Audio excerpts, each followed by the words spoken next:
With over 23 years of experience in the stock market, I'm Anthony Calhoun. Welcome to Simplified Profits, where we like to keep the market simple. And today, we're going to do a quick market update. We're also going to look at some buying opportunities and some of my favorite stocks I'm watching for the long term. And keep in mind, we have a lot of favorite stocks already that we've built positions on in the last year. Things like BWXT that were up, I want to say 70% on, maybe even more. Haven't really looked at them a little bit, but others like more recent IBM, DRS, GTBIF, but we're not really going to look at those. May pull them up, but right now we just kind of want to look at the positions that we're looking at to build. Take a look, see what you think, and we'll also look at some possible buying opportunities. Market's pulled back. There's definitely a lot going on out there. Good areas to put your money to work, as we just did last week, and you'll see in our transparent account video. So right now, let's take a quick look at SPY, which is S&P 500. All right, top 500 stocks in the market, and it has pulled back to the 20-day moving average last week. Now it is overdue for a good oversold pullback. Don't know if we'll see that 20-day moving average may hold, or we could get the healthy pullback we need and see that come down, maybe touch the 50-day moving average, which is that yellow line right there, and the bottom Bollinger Band, and get a good oversold indicator in the stochastics, which is why I didn't bother entering or even trying to scale into that last week. For one, it's not our style. We follow principles and simplified profits, the book. If you haven't got it, pick it up. You'll see what I'm talking about. Now, that's why we entered XBI, which is the biotech. Well, we entered LABU, which is a leveraged version of that. Okay, but I always trade leveraged ETFs off of their non-leveraged version. Okay, so this is a chart I watch. When this chart lines up with our buying strategy, then we jump into leverage version. All right, but just looking overall, it's pulled back. If you look at the weekly, kind of see the breakout line that is pulled back to a little better. And also it touched a 50-day moving average, came close to it, and it's oversold. So that was a good buying opportunity for us. We picked up a small position in LABU, and we'll manage that accordingly. Now, ITA, that came up on our list of oversold ETFs, but that's got Boeing in it, and not really messing with that. We were in DFIN back here sometime, which is the leverage version of it, and we exited that trade. Let's take a look at some of the other sectors. You got small cap, which has been really one of the few that have not hit all-time highs again. Right, the market's been crushing it. I'm not a fan of trading small cap. I like large cap, some of the basically S&P 500. If it ain't the S&P 500 or at least a high cap 1000, I don't want to mess with it. Just had way better success than messing with some of these risky small cap stocks. All right, triple Qs, it is coming down. So like if you look, XBI is farthest oversold along with ITA and small caps, and then you got the triple Qs, and that is come Monday, that will probably be in the oversold territory. I would love to see that. Since the 20-day moving average didn't hold, I would love to see it hit if that hits the bottom Bollinger Band, if we get a good pullback on Monday, which we might. We don't have to average into there to our other positions. We may pick up triple Qs, which is the leverage version, and you might get a 12% swing out of that, or we may, just go farther in some of our other positions with bigger swing possibilities. Semiconductor ETF, it is pulled back, holding the 20-day moving average right now, and it might, as you can see, it did back here, and it rallied. I mean, it jumped 6% that day. I'm sure that was earnings. I'm not even sure. Might have been the video's earnings. I'd have to look at the time frame. But it's a huge jump. I think the last time we traded this was SOXL, which, man, we should have at least kept our profits in that or just held it. But we, I think we exited with about a 14% run, one of our first swing trades in the year, just because it started looking pretty weak right there, as you can see. And you never know in the market. I mean, that could have been the start of a downturn, and it could have touched all-time lows again. Not all-time lows, but its previous lows. And if you don't take your profit, somebody else will. So don't regret that at all. There'll be plenty of opportunities. I'm a long-time mindset kind of guy, and trust me, there'll be plenty of good long-term entries on this. Okay, and this might be one of them. Don't know. I would like to see it come back down and touch the 50-day moving average. Get to the oversold condition, which is close. It's 40. We ain't seen that in a while, but it's been 2.5 months basically since it's been oversold. So I would like to see that. And if you look at the weekly, I mean, the weekly chart has been really extended. So this may be a good start of a good pullback for the tech sector. I mean, we may see triple Qs and SMH. It'd be healthy for them to touch the 20-day moving average on the weekly chart. All right, that's what I would like to see. That's why I'm kind of fading out of them. We actually shorted. Go back and look at my stock twits or the transparent account. We shorted it a couple weeks ago. Might have been the beginning of this week. Yeah, I think it was the beginning of this week. It was right there. So yeah, it was Thursday. We locked in profit on Friday. We should have held it longer because we shorted actually XBI, which we shorted XBI at the same time because that was getting toppy. And we just entered it for the long. But when I short, I hate shorting the market. I don't believe in shorting the market. I don't think anybody should short the market. It'll put you in a bad state of mind. So when I short the market, I get out rather quickly once I lock in profits. But yeah, I don't recommend anybody do that. Wait for healthy pullbacks and swing trade, kind of our stance here. So let's take a look at some of our, and we can take a look at some of the other ETFs. One I'm waiting for a pullback on is, this is basically like a water ETF. It's kind of crossed over the 200-day moving average. As you know, anything that we keep in our portfolio has got to be over the 200-day moving average. It's had a swing down, and I'm waiting for its next swing down, ladies and gentlemen, because water is a resource that we need. And I don't think the world will run out of water, but I think there's a lot of room for water growth. There's a lot of countries without clean water. There's a lot of money flowing into it. Okay, so you got to kind of pay attention to that kind of stuff. But we may enter this in some of our long-term positions, our portfolios.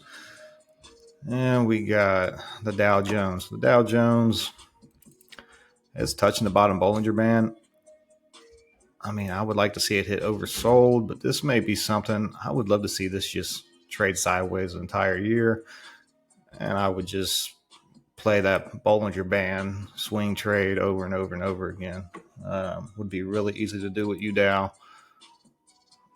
So, which I believe we just entered UDOW on that and locked it in right there. So, ladies and gentlemen, pay attention to this charts and just learn how to put money to work. Okay, you can be active, kill the market, but still not have to watch it every day. Okay, it's not, you don't have to be constantly looking at it. I know a lot of people think you got to be very active and constantly watching the market, and they'd much rather just throw money in the market every week, which you can. But if you look at our transparent account, we're beating S&P 500 by 16% this year already, just by being a little bit more active. Okay. And if you know anything about compound interest, that's going to work out well, especially at that pace. So I keep MGV up there. That's kind of the value stock. I kind of pay attention to that. And MGK to see if, as you can see, money's kind of leaving growth, going into value. I think both of them was down, but by very little. All right, so some of my stocks I'm kind of keeping an eye on for the long term, which I don't know why. I just had to delete a watch list and put it back up here because of this issue right here. Just didn't load for some reason. But RSG, this is a waste management stock that has just been ripping, ladies and gentlemen. And I don't know why. I mean, obviously I didn't get in down here because the tops are getting lower and the lows were getting lower.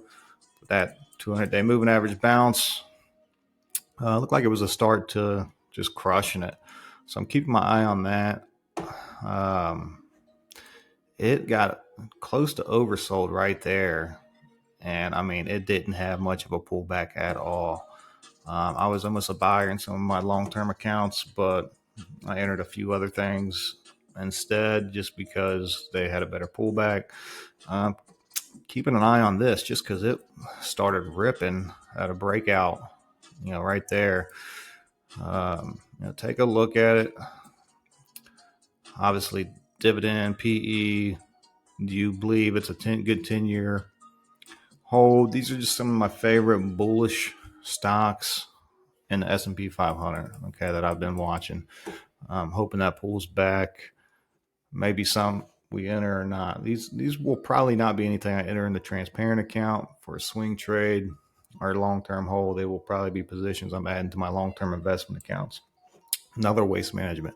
Waste management companies have been really on fire lately. I mean, the whole market has been, but these are beautiful looking charts. Ecolab, I think this is another one in the water sector. Gap up. Been waiting for a pullback. Barely pulled back. Already looking like it's going to run up again. This one is another. I mean, these charts are just really fire. So just keep an eye on them. I mean, I'm not entering any of them right now. I'm waiting on pullbacks. I think this is one I may enter in my long-term account on Monday, depending on what it does. I was hoping I'd see it touch the 20-day, but it might not. This is a nuclear energy utility company. Just to give you an idea, like BWXT, these are some of my favorite stocks, but I've already built a position. I was telling people to buy this January of 2023, and we entered on every pullback. Bam, bam. We've been covering this all last year, and now we're just letting it ride. I mean, we're up. I got this in all three of my custodial accounts and my long-term investment account. All the positions are up, I want to say close to 70% last time I looked. And this is going to ride for years to come. That's nothing I'm even worried about taking profit in. Really like the growth in that company. But back over here, this is actually one I think I will be buying on Monday. Take a look at it. They do like unmanned underwater vehicle, all types of stuff for aerospace and defense. And the chart just looks lovely. I mean, I'm really loving that. It's touched the bottom Bollinger Band, became oversold. I'm hoping the hourly chart swings down and I get a red day on Monday to enter, but it may go right back up. But I'm definitely going to probably be picking up some of that. We may actually pick up some of that in the transparent account. I don't know. DRS, I don't even know why I got this on this list. We already own that. We bought, I want to say right here, and multiple accounts. I think I even added some on this breakout to custodial accounts. I know even with the recent pullback, I think we're still up 7% on that or something like that. And we probably will build a bigger position in that. And this is another company I've been kind of keeping an eye on. Just after that rip and that pullback, it's probably my least favorite out of the ones over here. Still need to do some digging in it. Definitely check it out. Yeah, the PE is why it's my least favorite. I don't think they're really making a lot of money, but I do know they're into a lot of drones, which I feel like is just going to grow like crazy over the next 10 years. So keep an eye on that. Those are my favorite. I'm definitely watching to build positions, and actually my favorite out of them will definitely be the ones with more technology, the non-waste companies, which even these may have a ton of room for growth, and you may see AI push growth on that, right? If it makes it more efficient, do some digging. AI is going to make a lot of companies a lot of money by making them more efficient. All right. And if you want to see what companies, right, look at the stock charts. Okay, looks bullish as crap. There's probably some money flown into it on every little pullback. If you got a stock chart that looks like garbage, then I would probably get out of it. All right. I mean, I don't know. I just kind of click some, seeing if we can find some. But yeah, if a stock chart's going the other way, it's looking beat down like here, something like this, Warner Brothers. Why would you own that? I got no reason to put money there. I'm hoping for some magical bounce and bullishness. Nah, I'll, that's a down. That's a one heck of a downtrend. I mean, if I shorted the market, I'd probably make a killing buying puts in some of this crap. All right, let's take a look at some other buying opportunities out there. Right, we got the S&P 500 bullish up here, and we got it filtered by what's oversold the most. So we got Broadcom. If you want to entry in this stock, probably a good time. It's touching the 50-day moving average. I think it did just get beat down in earnings, but I think it beat earnings. I think it's just kind of the broad tech pullback. Take a look. Maybe it'll pull back more. I mean, it's been killing it, but I don't think this company's going anywhere anytime soon. STX, I think we did just enter this in one of our long-term income accounts because they pay about 3% yield. Now I don't like the PE on it, so we picked up just a light position. Hoping to see some stuff come out of it, but we'll see. And then we got Jupiter Network. That's a huge gap up. I don't know if they had a buyout offer and that's just a pullback from a buyout. Check that out. Not really liking that chart. I mean, it's just kind of sideways. It is over the 200 and pull back. Let's see. I'm kind of just going over these live with you, ladies and gentlemen, so bear with me. Vertex Pharmaceuticals, not really into single biotech companies. This is a technology infrastructure company. May definitely be a good entry. I like the stock chart. Yeah, I like that stock chart a lot. It's kind of trending up. I don't know why PE is not over here in this column. Definitely bullish. No dividend. Price to book's kind of high, but let's add see if we see PE in here. I have to spell it out. Price to earning. Let me see here. Bear with me, ladies and gentlemen.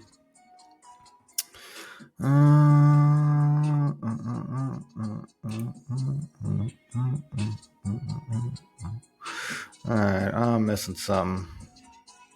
I'll come back to that later. Anyway, let's take a look at some of these other ones. Empower. I knew that wouldn't look good. Not really into that. It is a RIP. I wonder what dividend. Very low dividend for a RIP, but looks like it's rallying up. So you're going to see some, Lam Research. You're going to see some good opportunities in the tech sector. Obviously, still feel like there's a ton of growth over 10 years, but it may be due for a little bit more pullback. I like to see that touch the bottom Bollinger Band, but nice looking chart, oversold. I'm going to say no-go on that one. No-go on that one. And ladies and gentlemen, the more you study charts and kind of know what you're looking at, you'll be able to just flip through these. When people sitting on the couch looking at Facebook, for the short amount of time I get to sit on the couch every week, I'm looking at stock charts, kind of looking at stock charts all the time. That's what I've been doing over the last 23 years, just looking at ways to put money to work. And look at that thing grinding up. Man, that was beautiful. If you could have gotten that, that'd be a great time to start a long-term position. I don't know where I was when that started, but yeah, that looks nice. Probably due for a little pullback though. I don't know if I'd enter it now. It looks like I wouldn't consider that the bounce. That looks like a double top, almost a triple top there. I'd give that room to come back down to the 200-day moving average. Might have missed out on that opportunity back after that gap up. These pullbacks here, 100% in a year. but a great run. But yeah, it's not for me right now. This right here, I was actually looking at. I've been looking at because this thing's been pulled back the last couple of days. Really wanted to touch that bottom Bollinger Band when it did, and it's also kind of got some support right here. That might be a good swing trade itself. I don't know if it's something I want to hold for the next, for the long term, but if it pay a dividend, I don't think it pays much. It pays about a 1% dividend, but could be a good swing trade. Could be if that's something you're wanting to enter or already own. Good opportunity right there. Maybe it's a no go. It's ugly looking. T-Mobile, nothing I want to hold. I'll tell you what, these builder companies and building material, that may be does pay a dividend, but man, price to book negative 119.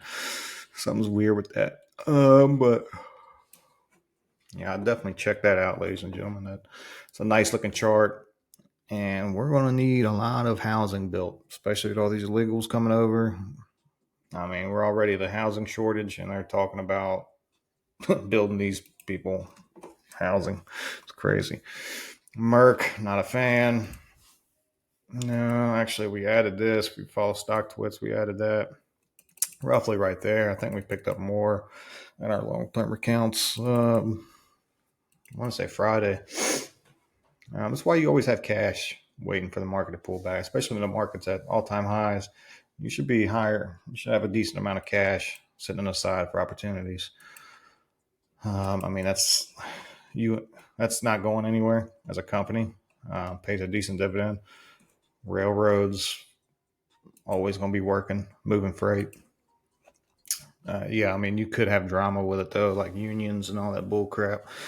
But it'll be in my long-term position account.